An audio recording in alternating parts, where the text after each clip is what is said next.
Next, you can use different sentence constructions. Okay. Sometimes the problem with authors writing is the way that authors structure the sentences are too similar. The subject-verb-object sentence structure is the most basic and most commonly used sentence construction. But that can become grating to the reader if it's used too often, and too many times in a row. So here are 8 ways to write sentences in your novel. Number 1, with a subject. The subject-verb-object sentence structure is the most commonly used. It's the basic sentence structure. It's the kind we were all taught in elementary school, right? So in this example, I take another drag off my cigarette and pour what's left of my beer down my throat. This is from a book I've edited. All these examples that I'm using are from books that I've edited. But did you notice it was the subject-verb-object? I take another drag off my cigarette and blah, blah, blah, blah, blah.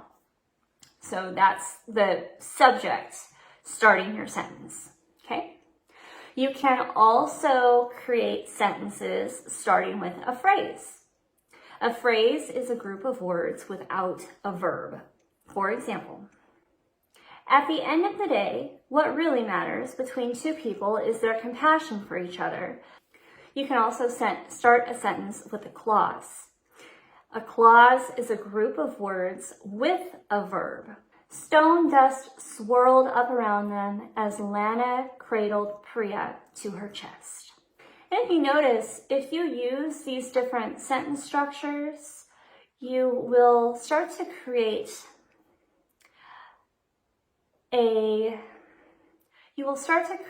prose that is differentiated, it's varied, it has good rhythm, it's not repetitive, and it will make you come across as very eloquent. You can also start a sentence with an adverb. An adverb modifies a verb, an adjective, or another adverb. For example, finally, the tunnel widened and the darkness gave way to light.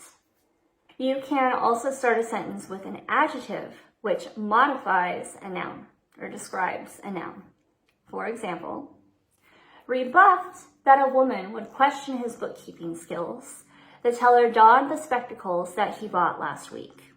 You start a sentence with a gerund. A gerund is the ing form of a verb. Hacking into Fortune's computer system, he found a trail of drugs, guns, and female trafficking. You can start a sentence with an infinitive. An infinitive is the base form of the verb. It has to in front of it. So to be, to talk, to eat. For example, to avoid my brother, I walked down the back stairway and ran to the front door. And finally, you can structure your sentence starting with a correlative conjunction, which is 2 parts of a sentence that work together, like either or, if then, whether or. In many cases, the second then can be left off in an if-then conjunction. So, for example, if Yeshua had come and healed Laz, then I would have never known this joy. And actually in this book, this is from one of the books that I edited, the then is not in the sentence. You don't need it. It clutters your writing.